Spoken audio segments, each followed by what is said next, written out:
Welcome to System Shock 2. In this update, we will tackle the research and development sector of the ship, which is the last place that we have yet to explore on Deck 2. But first of all, we have to make sure that there are no enemies in our immediate surroundings which are an immediate threat to us. Okay, it doesn't seem as if it is the case.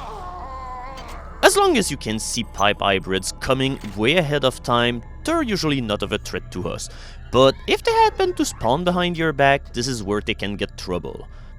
Because there are many times where they will not be chatty at all when they're just about to hit you. And yeah, I'm not really used to the Psy-Pole ability because I think this is the first time that I ever take this ability, and therefore I didn't know that you have to point exactly at the item that you want to pull toward you.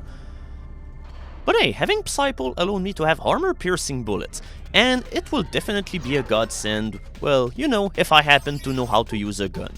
And this is kind of an oddity with this game because the Psionics are the only character in the entire game which could finish the game without ever knowing how to use a pistol, because the Navy and the Marines will start with 1 point in standard weapon skills no matter where you go into the training section in the beginning of the game, but there's no weapon skills for you to be picked up at all during the training when you're in Psionic, as you might have seen in the intro video. I'm gonna pick up weapon skills through this game, but it's not gonna be standard weapons. Well done. I'm uploading some cybernetic modules. Find an upgrade unit as soon as you can. So here we are at Research and Development.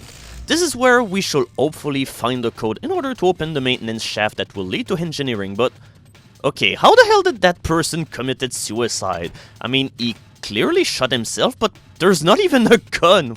This ship is haunted. Dr. Watts is alive and in his office. He should know the code to the maintenance access shaft. Hurry! He's been badly wounded. Don't let him die before he tells you that number.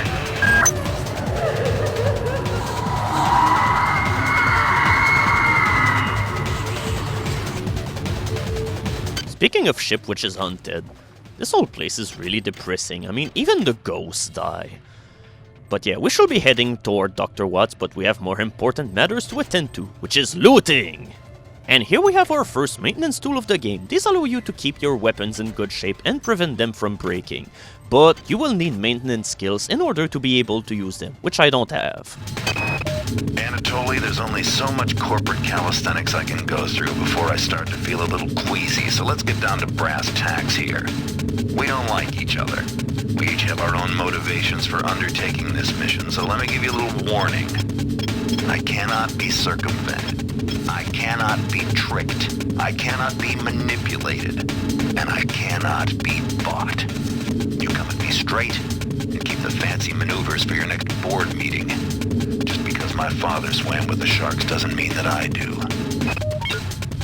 So we finally got to hear our boss talking, Captain William Diego, and his father is Edward Diego and was one of the antagonists in the first System Shock game, as in, he was the one who allowed Shodan to run loose and unleash all hell on Citadel Station. He also worked for Tri-Optimum, just like Korechkin. Also, just a while back we picked up a shotgun, which is the second of the standard weapons of the game. You need a standard weapon skill of 3 in order to be able to use, and it's about 2 times as powerful as the pistol, but it's much slower, but at least ammo is really common. Alright, Dr. Watts, here I come. I'm coming for you, so don't die before I come to you. But first I'm just gonna go and check around the place if you don't mind. We're the most professional soldier or janitor ever. We're gonna make sure the place is clean. Speaking of which, I'm definitely gonna have some job here. They're not dead. They want you understand? They want you as a host. Get away. So who wants me as a host? Okay, those angry jerks certainly do. We've got company, and I hope that the passcode isn't one of those audio logs, because otherwise, we are screwed. This is a job for tier 2 Psy skills. Whoops. Just starting this pyro field around me just broke things. So we can burn things all around us, and we're gonna hit much harder with our wrench, so these guys should be cake. I have such a pretty mind. It's also worth noting that Tier 2 disciplines require 2 Psi points to use, and they charge much faster as well. Alright, calm down already. The access code to the conduit is 12451. I've got an autopsy at 16:30, but let's grab a beer on the recreation deck afterwards. Sound good? The time is 16:30. Autopsy subject A. Watson. Now we're going to make the first incision in... Put him down. I'm trying to! I'm trying! God, that guy survived all that time?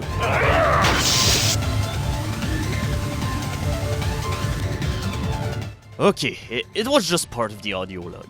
Okay, there was no hybrid which was trying to kill me all that time. So here we go, we finally got the passcode in order to get to the maintenance shaft, which was thankfully into an audio log, and now we can finally descend into engineering in order to repair the engine, as well as the elevator which will lead us to deck 4.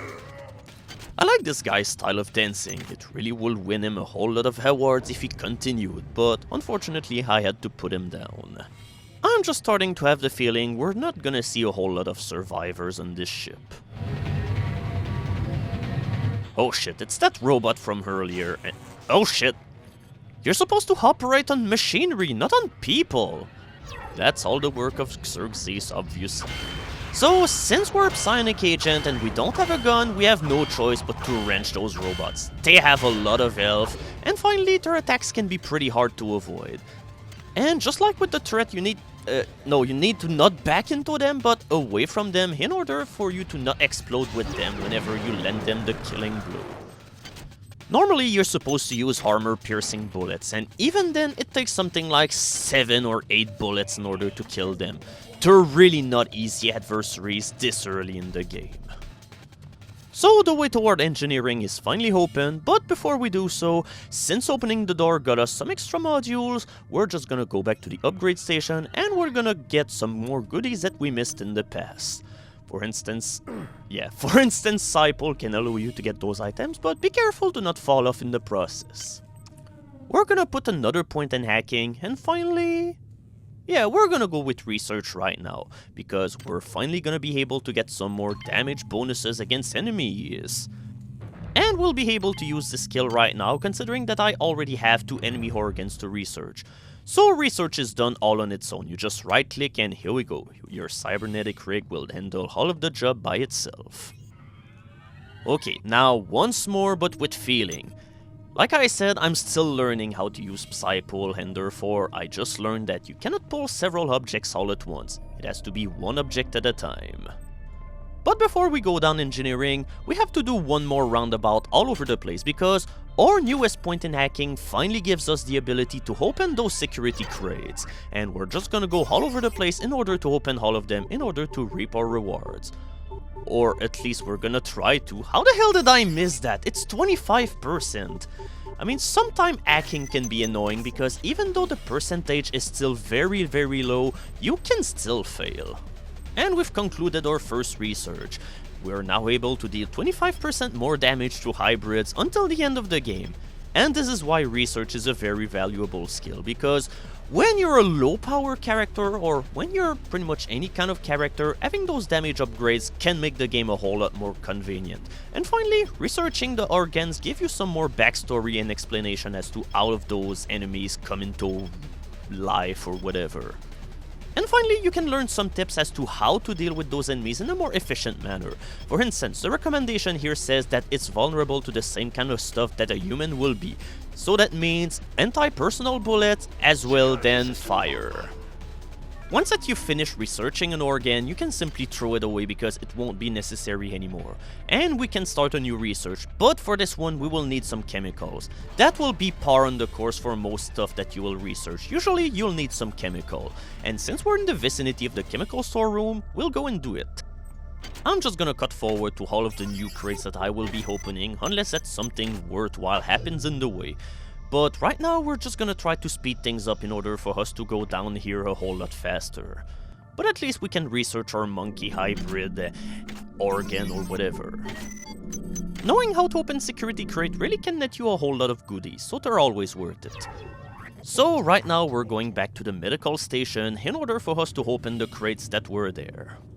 Additionally, I'm just gonna go back in order to get an item that I missed the first time that I went there because, well, I couldn't find a ladder, but more on this later. Right now we're just gonna open those crates.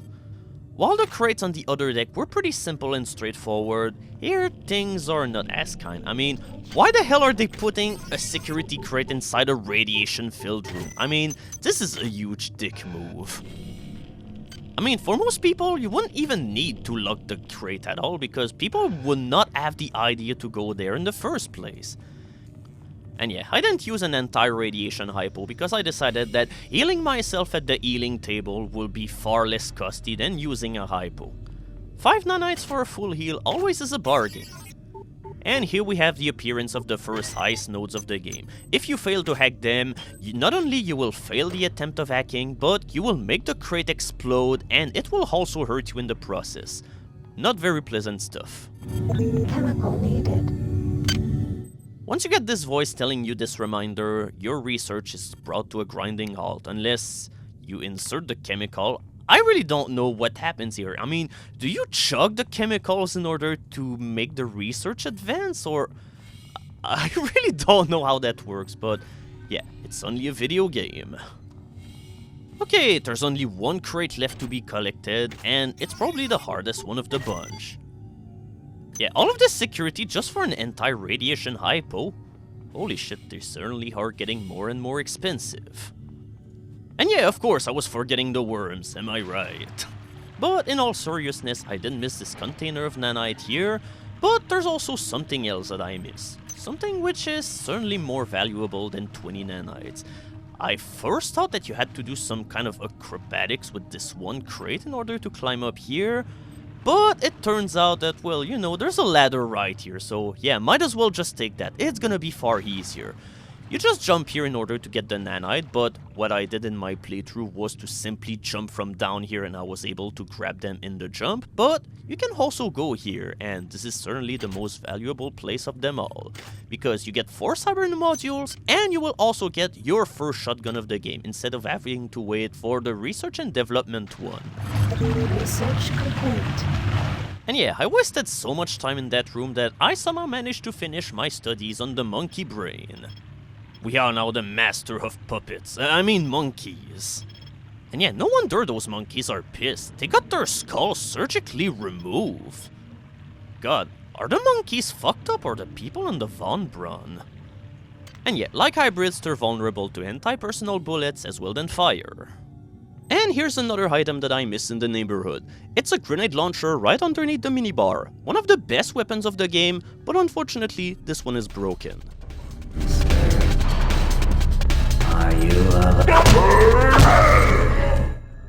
Did I go back to the beginning of my playthrough for this episode by any chance?